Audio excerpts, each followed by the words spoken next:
नमस्ते। तन्नेरी डबलीको कोरोना कहर विशेष डबलीमा स्वागत छ। म बिमला र म नवीन। हामी सोमबार र शुक्रबार साँझ 7 बजे तन्नेरी डबलीको साथमा तपाईलाई भेट्न आउँछौँ। तन्नेरी डबली एउटा नेपाली पोडकास्ट सिरिज हो। यो तपाईले विभिन्न पोडकास्ट सेप्सहरू जस्तै गुगल पोडकास्ट, कास्टबक्स, एप्पल पोडकास्ट जस्ता धेरै प्लेटफर्म मार्फत सुन्न सक्नुहुन्छ। यस्तै तपाईले डबली गफलाई हाम्रो तन्नेरी चासोको अफिसियल फेसबुक पेज र युट्युबमा तन्नेरी डबली टाइप गरेर पनि सुन्न सक्नुहुन्छ। आज हामी तन्नेरी डबलीको दोस्रो सिजनको 5औं बसाइमा छौं। पहिलो सिजनको डबलीलाई हामीले विभिन्न विषयमा गफ गर्ने तन्नेरी जक्सन बनाएका थियौं, जहाँ हामीले समसामयिक विषयमा छलफल गर्ने गर्थ्यौं। यो सिजनको डबलीमा भने हामी कोरोना कहरको भोगाएका विभिन्न पाटाबारे गफगफ गर्छौं। विश्वव्यापी महामारीको रूपमा फैलिएको कोरोना कहरले विश्वका सबै देशका नागरिकलाई जस्तै विश्वका कुना कुनामा पुगेका नेपालीलाई पनि असर गरेको छ। सरकारले कोरोना कहरमा विदेशमा व्यवसाय बन्द भएका, जागिर गुमाएका र अल्पत्र परेका धेरै नेपालीको उद्धार गरेको छ। तर सङ्कटमा परेका सबै नागरिकले उद्धारको अवसर पनि पाएका छैनन्, होइन त बिमला?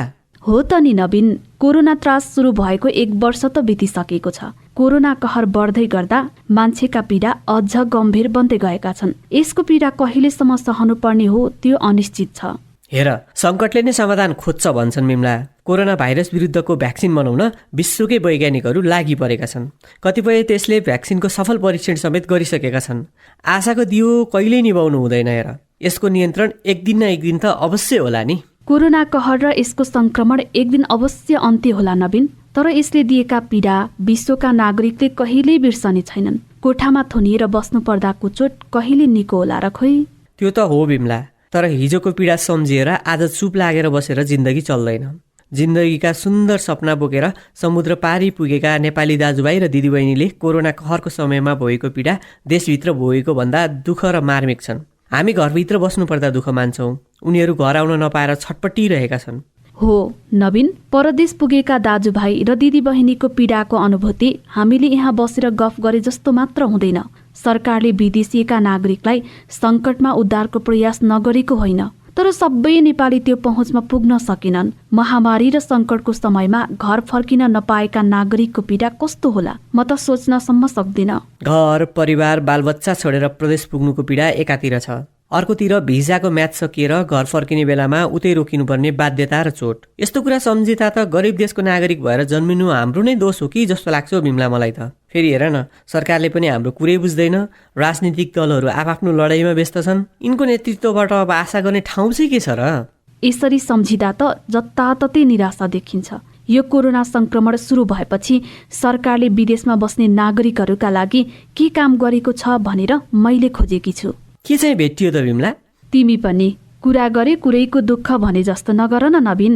सरकारले COVID-19 crisis management centre CCMC मार्फत विदेशमा अलपत्र परेका हजारौं नेपालीलाई चार्टर विमान मार्फत स्वदेश ल्याएको छ। त्यति मात्र होइन, गत वैशाखदेखि असोज 7 गतेसम्म 32 देशमा अलपत्र परेका 75,660 नेपालीको उद्धार भएको छ। ओहो, राम्रो विवरण रहेछ त बिमला तिमीसँग। आज हामी कार्यक्रममा कोरोना कहरका कारण भिसा सकिएर पनि घर फर्किन नपाएकी अम्बिका भण्डारीको कथा सुनाउँदैछौँ। सरकारले कोरोना कहरको अवधिमा टर्कीबाट 779 जना नेपालीको उद्धार गरेको रहेछ। तर अम्बिका भण्डारी भने यो सङ्कटको बेला भिसा सकिएर पनि आउन पाउनु भएनछ। उसो भए ढिला नगरिकन अब त्यही कथा सुन्ने त नवीन। 32 वर्षीय अम्बिका भण्डारीको घर सिन्धुपाल्चोकको सुनकोशी गाउँपालिका हो। उहाँको कथा पनि फिल्म जस्तै लाग्छ बिमला। उहाँले SLC पास भए लगतै बिहे गर्नुभयो। 4 वर्षीय छोरीलाई छोडेर उहाँ टर्कीको इस्तानबुल पुग्नु भएको हो। आफ्नो बच्चा छोडेर त्यहाँ पुग्नु भएको भण्डारी त्यहाँ अर्काको बच्चा हेर्ने काम गर्नुहुन्छ। तिमीले उहाँको कथा अलि भन्नुभन्दा पनि मलाई त पुरै कथा सुन्न मन लाग्यो नवीन। अब कथा सुनाउ न। भइहाल्छ नि। यो कथा साथी रूपा खड्काले अम्बिका भण्डारीसँग कुरा गरेर तयार पार्नु भएको हो। अब सुनौ अम्बिका भण्डारीको कथा दिपज्योति श्रेष्ठको आवाजमा।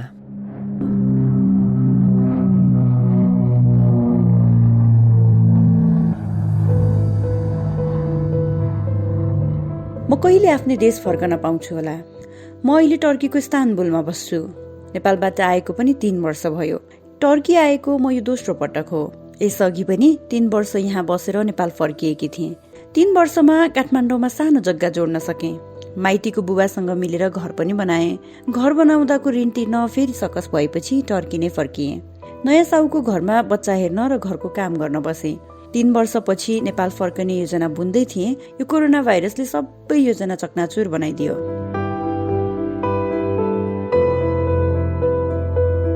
अप्रिलमा मेरो भिसा पनि सकिने थियो। 25 गते नेपाल फर्कने टिकट थियो। साउले पनि बिदा गरिसकेका थिए। तर त्यही बेलामा नेपालमा लकडाउन सुरु भयो। अन्तर्राष्ट्रिय उडान नै ठप्प बनाएपछि मेरो नेपाल फर्कने चाहना अधुरै भयो।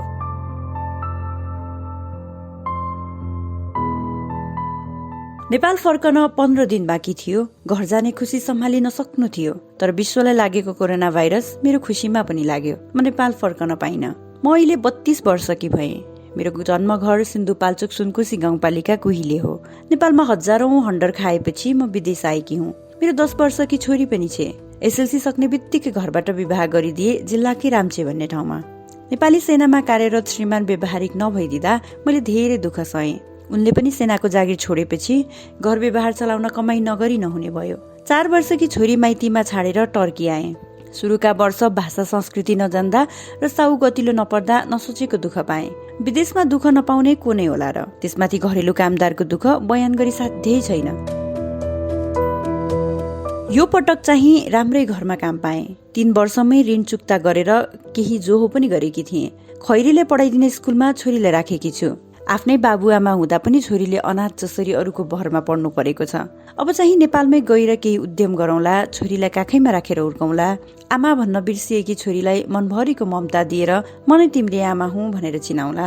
श्रीमानसँग पनि सम्बन्ध सुधार गरेर घरबार अगाडि बढाउला भन्ने सोचेकी थिएँ। तर यो लकडाउन र कोरोना भन्ने भाइरसले सबै बिथोल्यो। के गर्यो के? अहिले त म नेपाल फर्केको सपना मात्र देख्छु। विपनामा टर्कीकै एक कुनामा हुन्छु।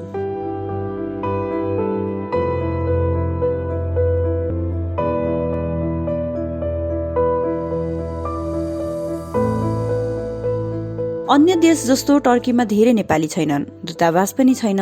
एजेन्ट मार्फत काम गर्नुपर्छ। अरू देशका नेपालीलाई त सरकारले स्वदेश लग्यो भन्छन्। हामीले पहलसम्म पनि गरेन। आफै जान पनि नमिल्ने। यता पनि उस्तै छ हाल। लकडाउन र कोरोना भाइरस।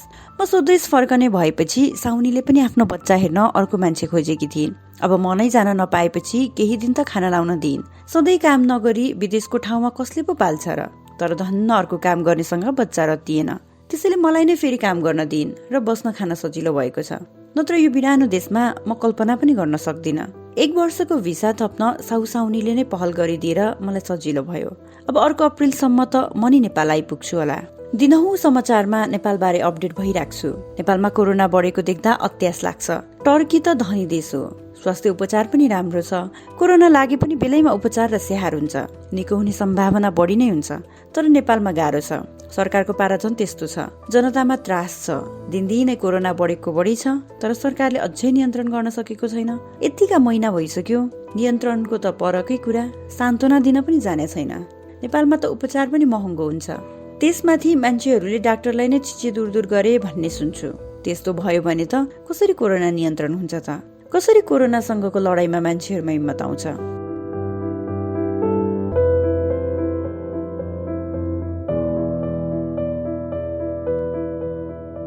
छोरीको साह्रै याद आउँछ। यता अरूको बच्चा हेर्नु परेको छ। उता आफ्नो बच्चाको हाल के होला त्यो पनि यस्तो बेला। हुन त हजुरबा हजुरआमासँग बसेकी छे। तर उहाँहरू पनि काम गर्न जानुपर्छ। कता कता हिँड्नुपर्छ। त्यतैबाट कोरोना नै आउँछ कि भन्ने डर लागिरहन्छ। यहाँ साउनी दुवै दिनहुँ काममा जान्छन्। कति बेला कोरोना भाइरस ल्याएर सार्छन् कि जस्तो लाग्छ। अत्यास लागिसक्यो। जे जसरी भए पनि नेपाल फर्कन पाए आफ्नै छोरी परिवारसँग बस्न पाउँथे। ढुक्क हुन्थ्यो। अब त नेपाल सरकारले लैजाने छाँटकाट छैन।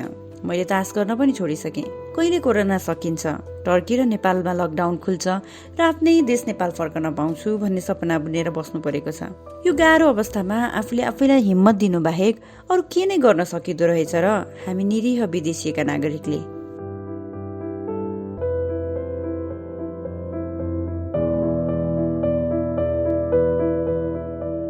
यो त प्रतिनिधि कथा मात्र हो नवीन। यस्ता दुःख र सुखका कथा परदेशिएका आम नेपाली दाजुभाइ तथा दिदीबहिनीहरूसँग कति छन् कति। हो त नि बिमला। त्यसैले त हाम्रा डबली मार्फत हामी प्रतिनिधि भोगाईहरू साटिरहेका छौँ। दुःख पर्यो भनेर मान्छे कहिले आतिनु हुँदैन हेर। अनि फेरि सुख भयो भनेर मातिनु पनि हुँदैन नि। त्यही त नवीन, यही कथामा पनि अम्बिकाले भिसा सकियो, बेरोजगार हुने भए भनेर सुरुमा धेरै चिन्ता गर्नुभएको रहेछ। तर अन्तिममा उहाँकै साहुले भिसा समय थपेर सङ्कटको समयमा उहाँलाई साथ दिनुभएछ। कस्तो गजबको काम गर्नुभएछ है।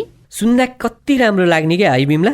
आफ्नै देशमा आफन्तहरू बिरानो भइरहेका बेला हेर न उनलाई परदेशमा पढाइले सहयोग गरेछन्। कस्तो गजबको कुरा। यो कहरले सिकाएको अर्को पाठ एकअर्काको केयर गर्नु पनि हो है। यस्तो बेला अमानवीय उदाहरणहरू पनि नसुनेको होइन। तर जे होस्, परिश्रमको फल मिठो हुन्छ। जहाँ गए पनि जुनसुकै अवस्थामा पनि हाम्रा नेपाली दाजुभाइ दिदी बहिनीहरूले परिश्रम चाहिँ गर्न छोडेका छैनन् है। हो बिमला, त्यो चाहिँ मैले माने। तर हामी परिश्रमी छौँ, परदेशमा गएर काम गर्न सक्छौँ भनेर कहिलेसम्म चित्त बुझाउने क्या? के स्वदेशमै रोजगारी सिर्जना गरेर लाखौँ युवालाई काम दिन सकिँदैन भने? परिवारसँगै बसेर काम गरेर परिवार पाल्ने अवसर हामी नेपाली युवा युवतीले कहिले पाउने? बिमला, तिमी आफै भन त। त्यो त हो। त्यसैले विदेशबाट फर्किएकाहरूलाई यहाँ अवसरको सिर्जना गर्ने कुराहरू त भइरहेको छ र सरकारले घोषणा पनि गरिसकेको छ। अझ विदेशमा काम गर्न गएकाहरू धेरै देश फर्किरहेका छन् र ठूलो संख्यामा अझ फर्किने आंकलनहरू पनि भइरहेको छ। अब त्यो व्यवहारमा उतार्नको लागि झकझकाइरहनुपर्छ, अनि बल्ल पुरा होला हाम्रो सपना। अनि सबै कुरा हामीले झकझकाएर मात्र हुने हो? नेतृत्व गर्नेले चाहिँ आफ्ना नागरिकको बारे कहिले सोच्नु पर्दैन बिमला? सोच्नु त पर्ने हो नि। त्यसैले त हामीले पनि निर्वाचनमा राम्रो मान्छेलाई मतदान गरेर निर्वाचित गर्नुपर्छ नि नवीन। राजनीति फोहोरी खेल भयो भनेर योसँग भागेर कहिल्यै देश बन्दैन। अब सचेत नागरिकले राजनैतिक नेतृत्वलाई खबरदारी गर्दै देश परिवर्तनमा आफ्नो अधिकार खोज्नुपर्छ। किन थाहा छ तिमीलाई? अधिकार भन्ने कुरा मागेर होइन, खोसेर लिन सक्नुपर्छ। यो सब तिम्रो कुरा सुनेर अहिले राजनीतिमा जाने कुरा भएन हेर बिमला। तर तिमीले भनेको कुरा ठिक हो। गलत लिडरसिपहरू विरुद्ध हामी तन्नेरी एकजुट हुनुपर्छ। जनताको काम गरेर खाने अधिकारको रक्षाका लागि सबैले आफ्नो क्षेत्रबाट पहल गर्नुपर्छ। यसमा सबैभन्दा बढी जिम्मेवार निकाय भनेको सरकार नै हो। सरकार भनेको राजनीति हो, होइन? अब हुँदा हुँदा यो कार्यक्रम पनि राजनीतिक बहस जस्तै पो हुन थाल्यो त नवीन। मलाई थाहा छ बिमला, तर नागरिकको दुःख नदेख्ने कस्तो सरकार हो यो? यो देख्दा आक्रोश त सबैलाई हुन्छ नि, तर हाम्रो आक्रोश कसले सुन्छ र? कसैले आवाज नै सुन्दैन भनेर बोल्न छाड्ने कुरा त हुँदैन नि। सबै आफ्नो ठाउँबाट बोल्न थाल्यो भने यो कुरा अवश्य सरकारसम्म पुर्याउन सकिन्छ। सही हो बिमला। यो विषयमा हामी अर्को कार्यक्रममा बहस गरौँला। तिमीसँग गफ गर्दा गर्दै डबलीको 5औं बसाइ पनि सकिनै लागिसकेछ। तिमीले त्यसो भनिरहँदा आज बिदा माग्नु अघि यसअघि प्रसारण भएका 4 कार्यक्रम पो सम्झिन मन लाग्यो नवीन मलाई त। त्यो त भइहाल्छ नि बिमला। हामीले 4 बसाइमा राम एकबाल सदा, केशव राई, ओखलढुङ्गाका एक युवक र काठमाडौँका एक दम्पतिका कोरोना सङ्कटपछिका भोगाई सुनायौँ।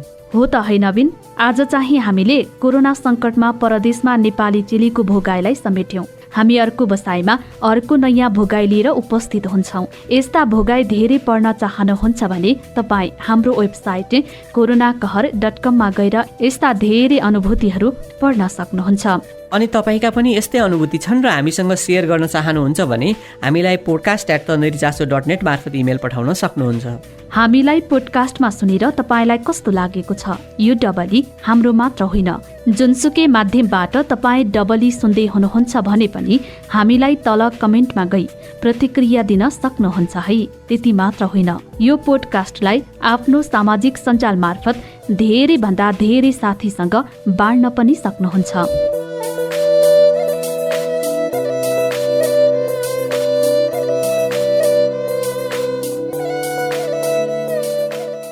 लौ त, समय कठिन छ, तर आश गरौँ हामी छिट्टै यो कठिन घडीबाट पार पाउन सकौँ र यो कठिन समयमा आफ्नो ख्याल राख्नुहोला भन्दै म बिमला, म नवीन बिदा हुन्छौँ। फेरि भेटौँला। नमस्कार। नमस्कार।